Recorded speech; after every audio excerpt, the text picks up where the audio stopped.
I've entitled this session, Pleasure Without End. In this chapter, Solomon tests his heart with pleasure, denies himself nothing to see what value pleasure has.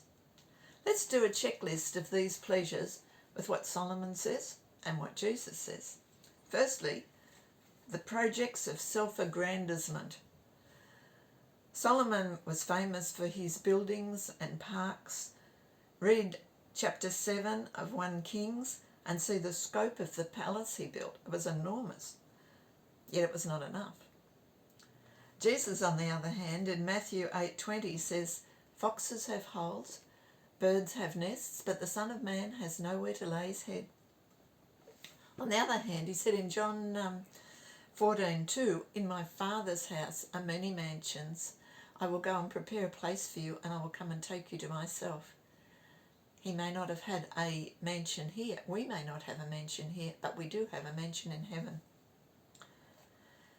Then in verse 7 and 8, Solomon talks about the material wealth that he accumulated. Silver, gold, slaves, herds, flocks, more and more, but never enough.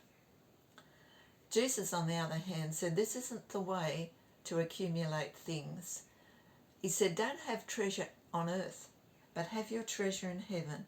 Matthew 6:19-21 talks about how if we keep our treasure in heaven, it can't be stolen, it can't rust away, the moths can't eat it, it's there forever. Then in verse 8, Solomon talks about his harem to keep him happy. He had 700 wives and 300 concubines. It tells us in 1 Kings 11, chapter 11, verse 3. But it also tells us that all these foreign wives, some of them that were for political alliances, turned his heart away from God, and he did not follow God in the same way as his father King David. And he turned after other gods and set up idols. And he led not only himself but his nation astray. And after the death of Solomon, the kingdom of the Jews went downhill rapidly. Jesus, on the other hand, affirms the sanctity of marriage. In Matthew 19, verse 4, he quotes Genesis 2:24, "Therefore shall a man leave his father and mother, cleave to his wife, and they shall be one flesh." He affirms that sex was a gift of God to cement a godly marriage for life. In summing up, in verse 11, Solomon says, "Yet when I surveyed all that my hands had done and what I had toiled to achieve, everything was meaningless, a chasing after the wind. Nothing was gained under the sun." All his work and toil and everything it accumulated had no meaning because of two reasons: destiny and legacy. Destiny is the same for all men, Solomon says. They all go down the same place, into the dust, whether they're wise, whether they're foolish, whether they've worked hard, whether they've been idle, they all get the same place.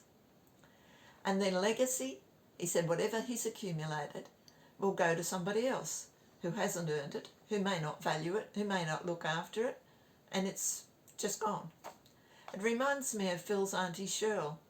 She's moved from her own home into a nursing home, and she wanted to pass on some of her treasures to the next generation, to the younger set. But they didn't want it. They didn't value her treasures. They didn't see them the same way she did. And she saw that as a huge waste. So sad. Now, from Jesus' point of view, he sees the whole concept so differently. We want, in this earth, we want to be happy. And we want to be holy in the next life. But Jesus wants us to be holy now and happy in the next life. It says in Matthew 8:34, if you want to follow me, Jesus said, take up your cross. Not look for pleasures in this life. Take up your cross. It's going to be difficult. And then he says in Mark 10:45 that he did not come to be served, but to serve. That is the secret, not to take pleasure for yourself, but to give pleasure to others. And as a spin-off, that brings pleasure to you also. Now finally, the two things that Solomon saw, destiny and legacy. Destiny, this is not our destiny. This is boot camp, this life. Our destiny is in heaven. John 3:16, God so loved the world, he gave his only Son, that whoever believed in him would not perish, would not die, but would have eternal life. That's our real destiny. And then a legacy, while we're on this earth, we have work to do.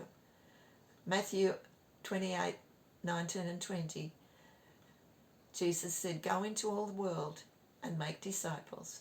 Our legacy is to pass on the faith we have to the next generation. There can be no greater pleasure than to see somebody come out of the kingdom of darkness and into the kingdom of light.